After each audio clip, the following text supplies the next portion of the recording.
The last time my IRS-swapped 2004 Mustang V6 saw action on an autocross course, it helped me win a local Campax Class Championship. It's hard to believe that was back in 2019. The pandemic and parts delays kept my little pony from attending events in 2020 and 2021. If you watched my CAMT diet videos, you saw that I took 61.92 pounds out of the car as I tried to get it closer to the 3,000 pound CAMT minimum weight. Almost all of that weight came from Zone 2 and Zone 3, which means my Mustang ST isn't as balanced as it used to be. I do plan on taking more weight off of the front end, but that work won't get done until winter, and I just couldn't let the ST sit out another autocross season.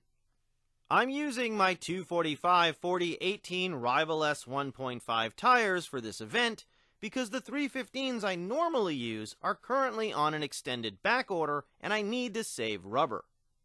But that gives me an opportunity to show people what a 3.8-liter Mustang on tiny tires can do out on course. This car does have a lot of mods, but it only has 220 horsepower, and it doesn't have coilovers or an aftermarket K-member. I'm the only driver in CAMT today, so my goals are to run faster than the Cam C and Cam S cars and post a top 20 raw time. It's 80 degrees and the course is dry. It's also one of the best courses I've ever seen at the airport. It's very fast and highly attackable, but there are a couple of relatively tight elements. It's the perfect course to test my ability to drive around the one weakness of the ST. It doesn't have a lot of torque. Two elements have me worried: the second sweeper at the top of the runway, and the tight turnaround before the finish. I'm going to lose time digging out of those slow elements, so I have to make sure I'm attacking all of the fast elements as aggressively as possible. Using the brakes too much and too often will really hurt my times. Even though I've been laying down some fast runs on my 245s this season, it's not easy to find more speed when I've got less grip. This video shows my first 3 runs, breaks down how I found speed in the fast elements, and covers where I left a lot of time out on course. My tires are set at 28 psi for my first run. I can't tell you how good it feels to see that blue hood in front of me as I sit at the starting line. I love all my Mustangs, but this is my unicorn, a car Ford never built but should have. And this pony was born to be pushed to the limit, not parked.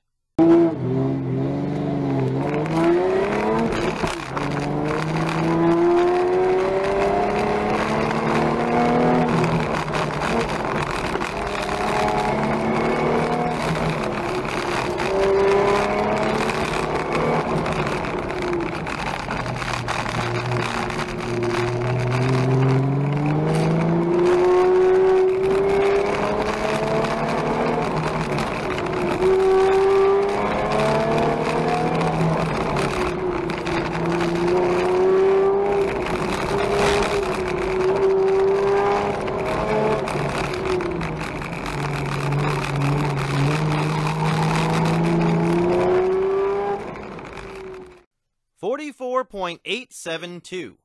I definitely didn't push the car to the limit on that run. Muscle memory made me use the same throttle inputs I would use on my V8 cars, but I need to be much more aggressive on the throttle in this car. I can be faster in the first sweeper, and I can increase my entry speed into the optional slalom. I can be earlier and harder on the throttle across the runway, into and through the lane change. I have to avoid going too wide exiting the second sweeper, because that will force me to deal with the first cone in the short slalom. It's much faster to run a line that creates a smooth arc into the second slalom cone, as opposed to a line that requires me to make a large steering input to get around the first slalom cone.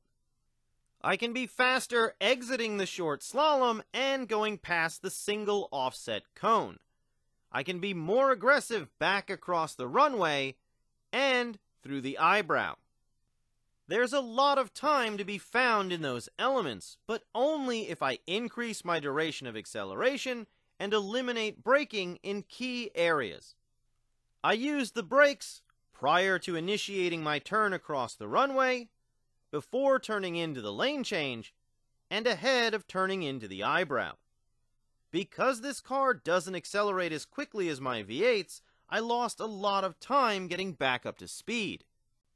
Instead of braking, I can lift off of the throttle a little to shift weight to the front wheels in order to help me turn. That will enable me to increase my exit and entry speed in those elements. Not bogging the car down with braking will pay big dividends.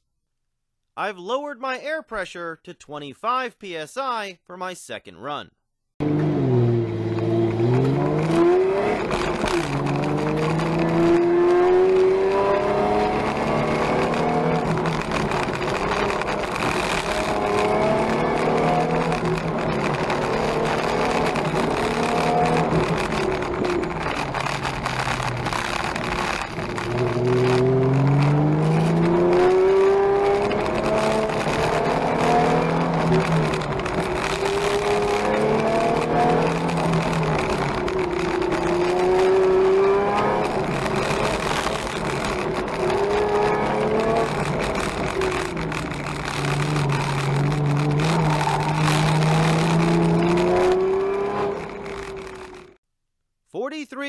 .942 plus 1.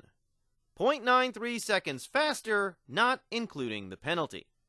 My throttle inputs were smoother, earlier, and more aggressive everywhere on course. I increased my duration of acceleration and eliminated braking in the areas I identified earlier. I ran a tight line in the elements past the shed, and I was tight most of the way around the final turnaround. But the front end pushed a little wide exiting that last element. I really noticed the difference in the weight balance of the car in that turnaround.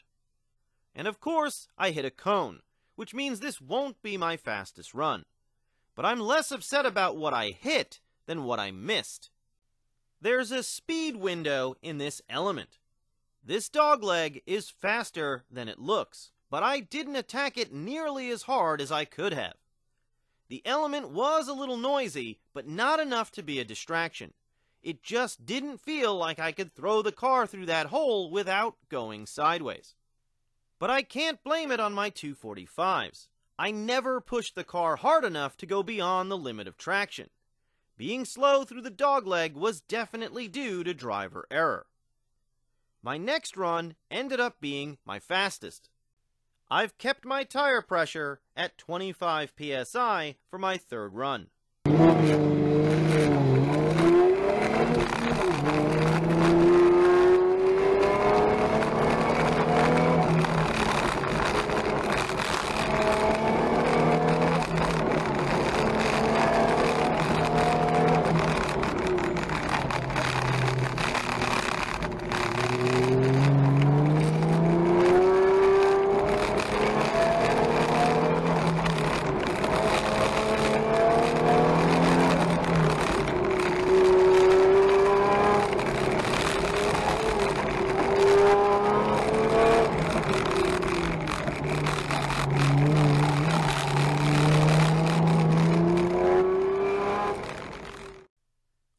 43.571. 1.301 seconds faster than my first run. I was a little faster exiting the first sweeper and entering the optional slalom. Rolling on the throttle more aggressively after a quick partial lift enabled me to go faster across the runway, enter the lane change faster, and be faster through the eyebrow. I was more aggressive on the throttle the second time across the runway. Even though I was slightly faster through the daunting dogleg, I wasn't nearly fast enough. And once again, the front end pushed wide, exiting the turnaround before the finish.